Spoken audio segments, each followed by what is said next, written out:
All right, today we have Dave. He's doing some chest to bar pull ups. Dave is 65 plus, and he made the quarterfinals this year. And he was practicing his chest to bars, preparing for the competition. So we're just going to break down his chest to bars, see if we can help him out a little bit. So you're going to notice that he's really far behind the bar right now, which I'm not a fan of. You're going to notice that when I jump up to the bar, and this bar is way too high for me, so we'll get into that a little bit later, but you're going to notice that I'm directly underneath of the bar. And this will help me stay balanced underneath, whereas he's far behind. So now all that momentum is going to take him forward, and we'll see that later as well. So he jumps up to the bar. Look, he's completely behind the bar when he jumps up. Just something super minor. It's not has nothing to do with the pull up, but you're going to notice when he jumps up, see his knees collapsing in. We would see those knees out. So you can see here where I'm jumping, my knees are out. That's what we always want to see. All right, so he hops up. We're in that. He's getting into that hollow position. This is a pretty decent position. What I don't like is because he was behind the bar, he's going to swing. You can see that. So he hops up, he's there, and then he swings forward. There is a time to do this, but when we're linking chest bars, it is not that time to do that. So you're going to notice when I jump up here, I jump up. You're going to notice I'm slightly behind a bar, but not as far back. And the reason that I'm slightly behind a bar is because, again, that bar is too high for me. I have to do a relatively big jump. And then, so I'm behind a bar just to get up there. And now I'm into my hollow position. You're going to notice I don't swing nearly as much. There is a slight swing there, but again, because that high jump up. So we have that hollow position.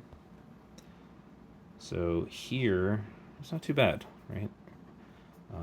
I'd like to see the head a little bit higher. He's kind of looking down, chin is tucked. I'd like to see that head up a little more neutral. And then we come into that arch. So this is our second fault. And what we have here is an overextended position. So his knees are broken here, and he's coming through really far, and he's overextended in his back. So we lose tension here in the midline, and then we also lose tension in the lats and the shoulder.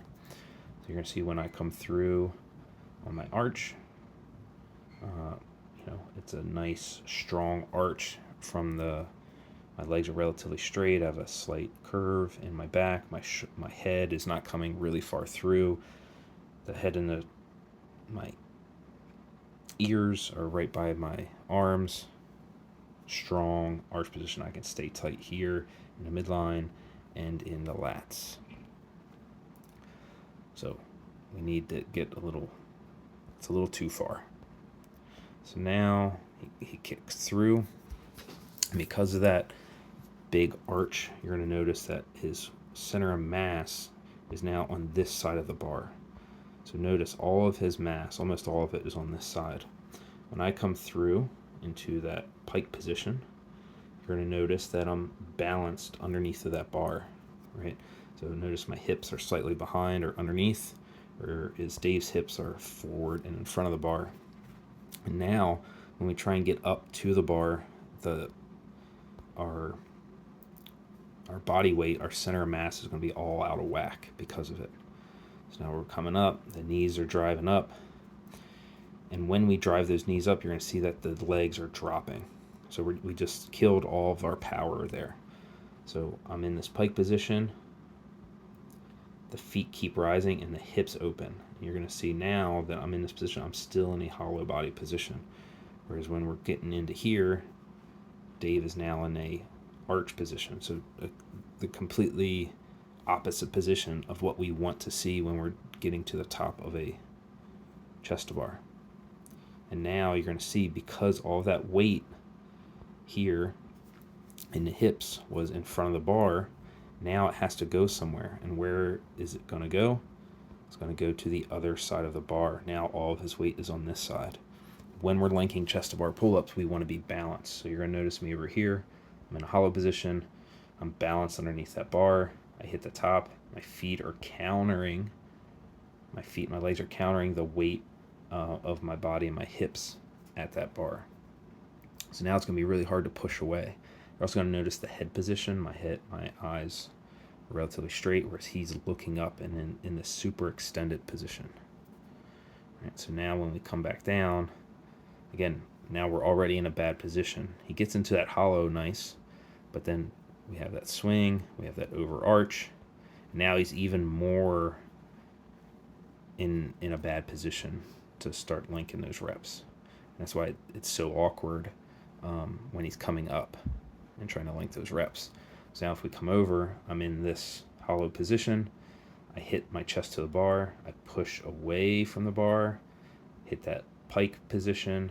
I come through, tight arch, and go back into that movement. So notice when I'm running through this, I'm balanced underneath that bar every time. There's very little swinging. When we see Dave coming through his reps, trying to link reps, he's constantly swinging all over the place, right? All of his body weight is on one side, then it's on the other. He's just losing control. There's no tension there.